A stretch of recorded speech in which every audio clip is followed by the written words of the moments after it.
नाज़रीन, मैं हूँ राशिद इकराम। सबसे पहले तो मैं यूक्रेन में जो हमारे तलबा फंसे हुए हैं, तो अल्लाह ताला से दुआ है कि इनको हर एक को महफूज मकामात पर पहुँचा दे ताकि वो अपने घरों को लौट जाए। मुझे हाई कोर्ट में कुछ लोग मिले थे जो नए होते हैं ना, ग्रेजुएट, लॉ ग्रेजुएट।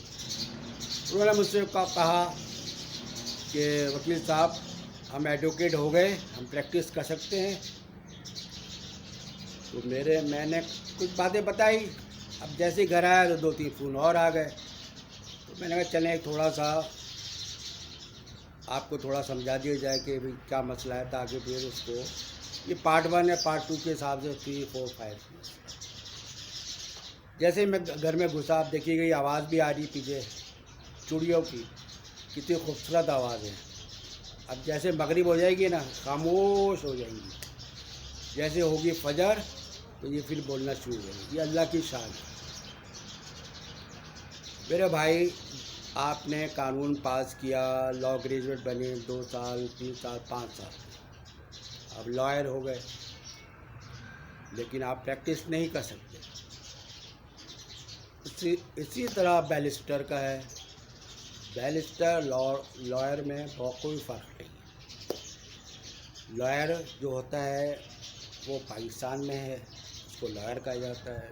जो इंग्लैंड में और दूसरी कंट्रीज़ में करते हैं उसको बैरिस्टर कहा जाता है। एक ही चीज़, दोनों प्रैक्टिस नहीं कर सकते। क्यों नहीं कर सकते? वजह ये है कि जब तक बार काउंसिल का लाइसेंस नहीं लेंगे आप, उस वक्त तक आप एडवोकेट नहीं हो सकते।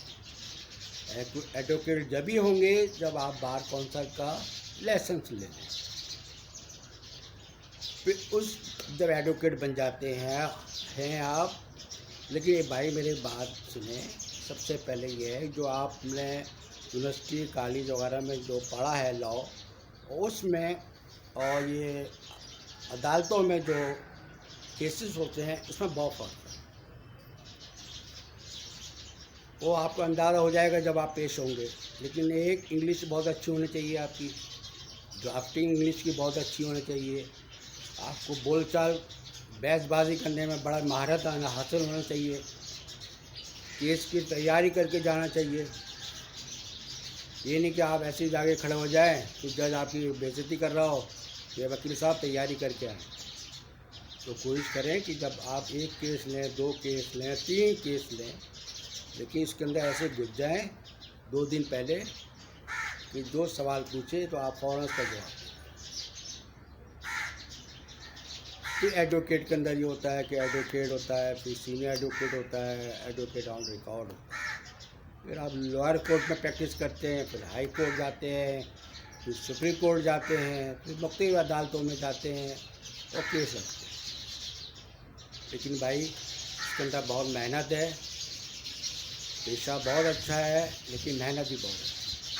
जितनी मेहनत करेंगे उतना आपका नाम होगा, अच्छे वकील बनेंगे और अच्छे लोगों को मशवरा देंगे। इसके बाद जो होता है अटॉर्नी जनरल होता है, फिर एडिशनल अटॉर्नी जनरल होता है, फिर डिप्टी अटॉर्नी जनरल होता है, असिस्टेंट अटॉर्नी जनरल होता है। अटॉर्नी जनरल जो है वो वफाकी इदारों की पैरवी करता है। जो एडवोकेट जनरल होता है, फिर एडिशनल एडवोकेट जनरल होता है, असिस्टेंट एडवोकेट जनरल होता है, वो सूबाई हुकूमतों को की पैरवी करते हैं। इस तरह सॉलिसिटर है, डिप्टी अटॉर्नी है, इस तरह के बहुत से और थे। वो मैं पार्ट 2 में बताऊंगा। अभी तो मैं घर में दाखिल हुआ था, तो ये मैंने थोड़ा सा इनको समझाने कि लॉयर और एडवोकेट में क्या फ़र्क है। तो आप भाई कोशिश करें कि रोज़ कोर्ट में आएँ। अगर आपके पास केस भी नहीं है, आप किसी जूनियर हैं, तो आप अदालत में ऐसे ही बैठ जाएँ और उनके जो सीनियर लॉयर्स हैं उनकी आर्गूमेंट सुनें तो किस तरह कर रहे हैं, आप सीखें। घर में खड़े हो जाएं शीशे के सामने, वहाँ पे बहसबाजी शुरू कर दें। तो भाई जिस तरह आपको ज़्यादा आप बोलेंगे, ज़्यादा महारत हासिल होगी इंग्लिश में, ड्राफ्टिंग में, और फाइल जितनी जल्द पढ़ेंगे फाइलें केस के बारे में। जैसे केस आपके पास किसी डॉक्टर का आया था, तो लेकिन आप डॉक्टर को इस तरह हो जाएं, डॉक्टर के केस में रिसर्च करें कि वो डॉक्टर बोलेगा भाई डॉक्टर मैं हूँ, सारा केस ये लड़ रहा है।